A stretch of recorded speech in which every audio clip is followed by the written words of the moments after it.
তাওহিদ হৃদয় যে দলের হয়ে ফাইনাল খেলে সে দল ট্রফি জেতে না।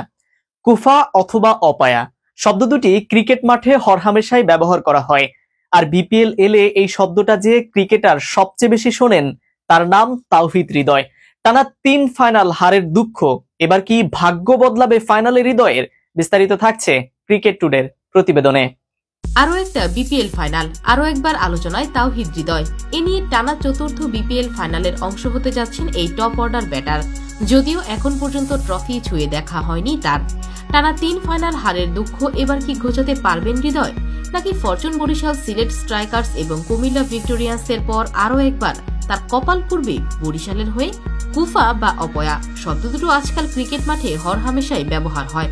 আর বিপিএল এ এলেই এই শব্দটা যে ক্রিকেটারের সবচেয়ে বেশি শোনেন তার নাম তাওহিদ হৃদয়। কি অবাক হচ্ছেন? ধরুন এই বিধ্বংসী ব্যাটারকে পেয়ে যেখানে যে কোনো ফ্র্যাঞ্চাইজি খুশিতে ডগমগ, সেখানে তাকে নিয়ে এই উদ্ভট আলোচনা কেন?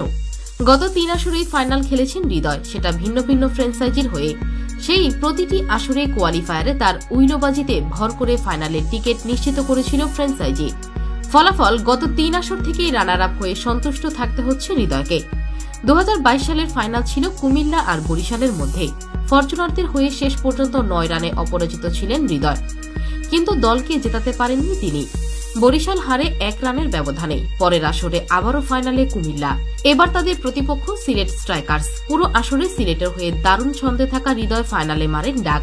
আসর জুড়ে 403 রান করা ক্রিকেটার 0 রানে ফিরে যান শিরোপা নির্ধারণী ম্যাচে।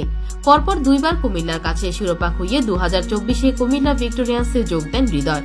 আশা ছিল সেবার হয়তো জিতে যাবেন ট্রফিটা, কিন্তু নিজের কপাল মন্দ কুমিল্লার। কোয়ালিফায়ারে 64 রান করা হৃদয় ফাইনাল ম্যাচে বরিশালের বিপক্ষে করেন মোটে 15 রান। শিরোপা যায় বরিশালের ঘরে। যে দলের হয়ে নিজের প্রথম ফাইনালটা খেলেছিলেন তাওহিদ হৃদয়, এবার ফিরেছেন তিনি সেই ডেরায়। ইতিমধ্যেই তার দল উঠে গেছে ফাইনালেও, কিন্তু আবারও আলোচনার হৃদয়। এবারের আসরেও এখন পর্যন্ত একই গতিতে এগিয়ে চলছেন তাওহিদ হৃদয়। পুরো আসর জুড়ে নিজের ব্যাটিং পজিশন এবং ফর্ম খুঁজে বেরিয়েছেন তিনি, কিন্তু একেবারেই অন্তিম মুহূর্তে যখন দলের প্রয়োজন তখনই কথা বলেছেন তার উইলো। প্রথম কোয়ালিফায়ারে তার দৃষ্টিনন্দন 82 রানে ভর করে ফাইনালের টিকিট নিশ্চিত করেছেন ফরচুন বরিশাল। আর এরপর থেকে আবারও শুরু হয়ে গেছে সেই পুরনো আলোচনা।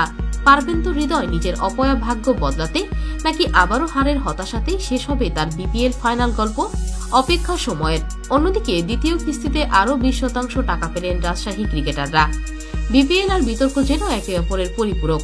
গত এক যুগেও বিতর্ক এড়াতে পারেনি দেশের একমাত্র এই ফ্র্যাঞ্চাইজি টুর্নামেন্টটি। এবারের আসরের শুরু থেকেই সঙ্গী হয় নানা বিতর্ক, তবে সবচেয়ে বেশি বিতর্কের জন্ম দিয়েছে দুর্বার রাজশাহী। সবচেয়ে বেশি সমালোচিত হয়েছে ক্রিকেটারদের পারিশ্রমিক ইস্যু নিয়ে।